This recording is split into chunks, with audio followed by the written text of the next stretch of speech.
Okay, hi, and welcome to another Front and Centre with Neuff Red, and I am really privileged, so over the moon to have with us Gustav Iden. Gustav, fresh off your win from Daytona, how are you? Thank you for having me here. Yeah, I'm feeling quite good. I'm over halfway in my season break already, so time is flying past. Living on like the high from the race still, kind of. Yeah. So I'm feeling quite good in Cool. lockdown, or not in lockdown here in Norway, but in quarantine. So I haven't been much outside the last few days, but yeah, enjoying inside life also. Sure, so what's your season break actually look like then for you? Do you just kind of like reduce some of your training levels and bring it down a bit? Yeah, I have the quarantine for 10 days, Yeah. so I still can go outside, but not for the swimming pool. So it's 10 days with very limited training. 2 days ago, I had almost 30K mountaineering. So like 3.5 hours on the mountains running. And that was quite a good season break training, because that's something I never got to do like in season, because Yeah. then I always have to think about the next training. So during my season break, I try to go for some more adventurous training sessions. Cool. So Daytona, I mean, wow, what a race. As we've just kind of briefly mentioned offline, you must be absolutely swimming in it. I mean, that was a race and a half, and you had possibly the cream of the crop out there racing with you, and it must just be an amazing thing to run. Obviously, PTO did an amazing job putting that on for us all. And, you know, all your feelings during the race, what were your kind of high points, low points? How did it go? Because that bike looks just horrific. Yeah, the high point must be like the first half of the run, or not the first few Ks on the run, because that was absolutely terrible getting off that bike. But when I started running past people and realized, okay, I actually have a shot of not only doing well, but winning. So that was kind of the high points. The low points must be the start of the bike ride, because I went off as planned, pushing Yeah. quite a lot of power, but still people went like zooming past me. It was crazy to see how fast people were riding out there on the track. So I thought I was like super prepared, but when I saw people riding so much faster than me, I was like, have me and my coach gone absolutely not doing the right training for this, because I thought like my chances were gone. But Yeah. then I saw like they're actually not riding that much faster in the end. It was just like when they're passing me, it was like I had no chance keeping up with the wheels. Yeah. And I mean, obviously, your run was phenomenal. I mean, the amount of it just the thing I loved about it was watching you live. Was it looked like you were having an afternoon stroll in the park. I mean, obviously you weren't, but I mean, talk. I mean, getting off the bike from that kind of time trial position, you said that it was pretty rough to start with. But how quickly did that ease off? When did you realise you were getting your pace and that was it? You were basically heading towards the front of the pack. Yeah, I'm quite lucky they didn't film my transition, because I had one of the worst transitions. When I like got down to touch my shoes to the feet, Yeah. I had to take 2 takes, because my back was like really stiff and my legs were cramping up. So I had to walk for like 5 steps getting out of transition, and then I slowly started running. And within I would say the first K, after a mile maybe, then I was good to go, and then I could start like running, not only surviving out there. Yeah. And I mean, obviously, it's been an interesting development for yourself, isn't it? Watching you at the 70.3 Worlds last year, and all of a sudden, this chap Gustav just comes up from the back. And obviously, I'm not going to talk about the bike because I think everybody's talked about the bike. And I mean, which one to you meant more, or were there kind of similarities between the win at the 70.3 and the PTA Daytona win?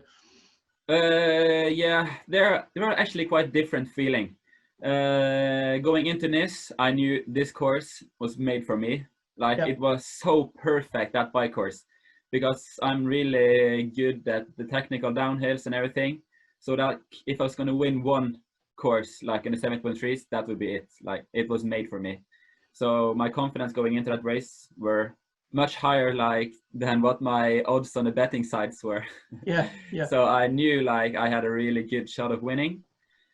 And Daytona was so different. It was like the totally opposite course. Yeah.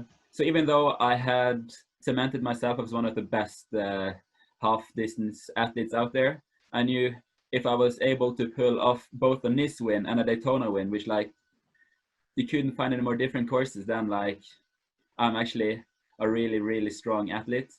So it's hard to set one achievement over the other. Yeah. Because Nice will always be special because it was my breakthrough. Yeah. But my performance in Daytona, it's just as impressive, I think.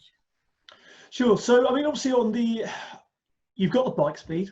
We know that. We've seen that time and time again. You've certainly got the run speed. And obviously previous interviews and the interview that you recently did with Bob Babbitt, you were talking about your swim being the kind of area that you want to work on the most. Obviously, part of the interview that we're having with you today is to do with De Boer wetsuits. Obviously, we are official partners with De Boer in the UK.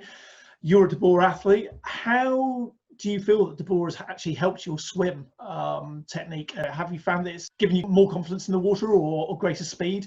How do you rate them against other suits that you've tried? Yeah, so I have been trying out the different wetsuit over the years, and yeah, I always enjoyed swimming in wetsuit, but the De Boer, it's something totally different. It may look kind of similar to other wetsuit, but it's a total redesign of how you build up a wetsuit. So I'm extremely happy with my De Boer wetsuit. Sadly, my swim in Daytona was under par. Yeah. But the reasoning was absolutely not my equipment. It has to do with the quarantine in Norway, and I had actually almost 2 weeks with basically zero swimming Right. 3 weeks before the race because of the quarantine. So my swim going into Daytona, it was I was so worried, and I knew the chances to stay with the front pack was pretty slim. I had one session in the pool with a wetsuit, and I think that was kind of like a session that built me up again, because I was swimming. You won't believe how slow I was swimming in the pool, like on my training days going into Daytona. But I had the one session with the wetsuit, and I swam like as good as I normally do. Yeah. And I knew if it's going to be a wetsuit swim in Daytona, I will at least not be the last. I will not go swim in Sanders.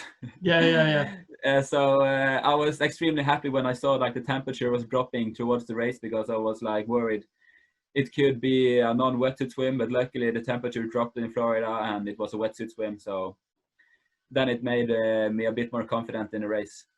Sure. So going into Daytona, obviously you're kind of eyeing up the field. You're having a look at who's out there. You're going up against Griffith Crop. Was there at any point, did you initially go out there with the commitment for the absolute win, that's what you wanted to go for, or was it a case of you were going to go and I'll take part because this is a great thing to do, PTO have done well, and we'll just see how we go? Or were you absolutely gunning for it from the start? Yeah, my goal was always to win there. I never went there to be a tourist in Florida. I went there to take the victory. Yeah. But the confidence is kind of like a strange thing. I need a confirmation in my training basically all the time, especially when it's a half distance, because my race experience isn't that good. I think Daytona was my fourth ever race in this kind of distance. Right. So yeah, I needed a confirmation in training, and when I had a good session, I was like, okay, this race, I will win this race. But then like a few days later, I would struggle with my race pace, and like I'm not even make it to the top 10 on this bike course. So but I was always there to win, even though my confidence kind of went up and down a bit. Sure. The power output of Daytona, it was hardline on the bike, but it seemed to be, from a lot of the athletes taking part, it was a real, we haven't raced all year, so we're absolutely going to go flat out at this. It was a good one to watch. I mean, from a nutritional point of view, racing like that and all of a sudden realizing that the pace is going to have to be picked up a bit, does that alter your nutrition plans on a race of this scale? Obviously, working with Morton, they have a heck of a product range, and you know, we would advise always that they're the best on the market. How did you find? Did you have to make the adjustments at all? No, I have a really good nutrition plan, and I've been practicing on training. and my carbohydrates intake per hour is much higher than what is normally reckoned safe for the stomach. And partly it's because the Morton products is so much easier to the stomach. It's like no acidity, and like the taste doesn't interrupt your like intake. So I actually had 3 times 320 Morton on the bike. I didn't drink it 100%, but I guess I was like maybe 110 grams an hour for the carbohydrates on the bike. Yeah. And that was always my ambition to get quite a lot early on the bike stage and kind of taper off towards the end. Yeah. So I think for the first hour on the bike, I was maybe up to almost 130 grams an hour. And that's really high. That's not something you would recommend without training. Luckily, I'm sponsored by Morton, so in training I can use as much as I want to, and I really train my stomach and gut to be able to take all the carbohydrates that I want. Sure. Just quickly going back to 70.3 Worlds, obviously you said it was your breakthrough. How did your life change after that? Because obviously coming up, we've known you through ITU and some great performances at ITU, but from a long course, that was your breakthrough. And did it change the way you looked at the sport? Did it change the way you trained at all? Yeah, for me, this was never a breakthrough performance. Like I had so many performances before that I'm really satisfied with.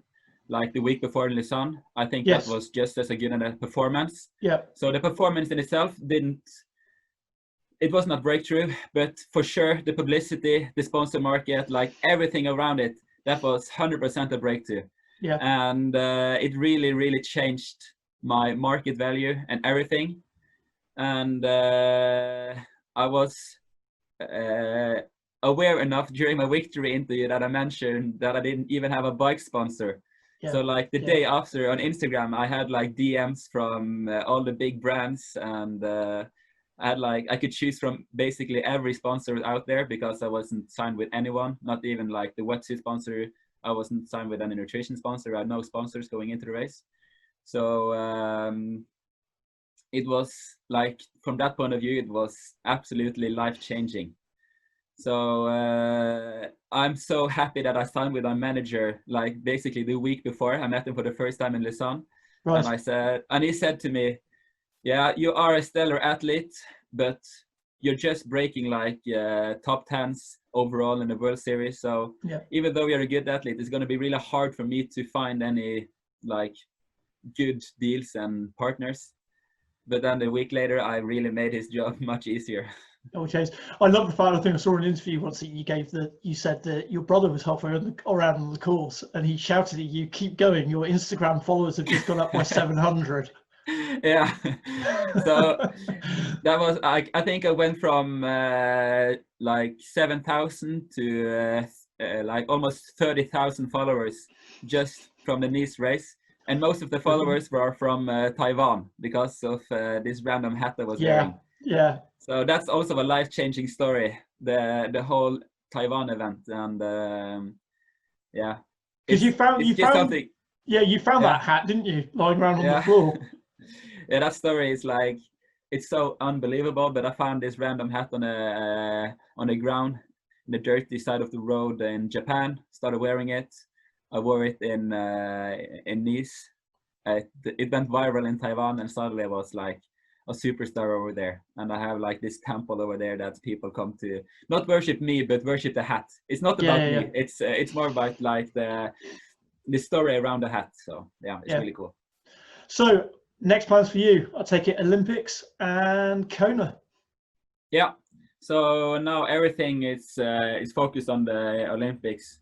I have not allowed myself to really focus on Kona. I will just put it on the back of my head and not really take it off to my awareness. So I will just go 100% into Tokyo. That is for sure my overall goal.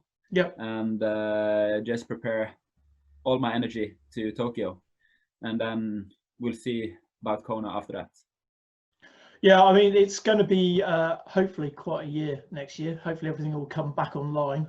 Hopefully it will be an absolute stellar year for yourself with performances for both the Olympics and also for Kona. So what I'm going to do now is we'll do a quick fire round, if that's okay, just to finish up. So basically, what is your favorite training location? My favorite training location, I think it's Sierra Nevada in Spain. The altitude there, it's crazy. It's like you can't do anything except think about training because it's really nothing there. So yeah, Sierra Nevada in Spain. Okay, long ride or a killer turbo session? Long ride for sure. I really love cycling both in Sierra Nevada and back home. Okay, your signature dish, so your absolute favorite nutritional go-to? I'm really simple, so maybe pasta with chicken and pesto. Your ideal rest day? My ideal rest day is bringing my camera out for a short training session and take some sick photos of my gang, my teammates. Okay, your favorite cheese? My favorite cheese, it would be the classic Norwegian brown cheese. It's absolutely amazing. You have to try it. You have to send me some. Yeah. And also, if you weren't a triathlete, what would have been your ideal job? I think I would be a teacher of some kind. Yeah. Cool. Gustav, thanks so much for coming on to front and centre. Hopefully we'll get a chance to speak again in the future. Wish you every luck for next year. Well done again for Daytona. Just phenomenal race. And yeah, thank you. Look forward to speaking to you again soon. Thank you. Cheers.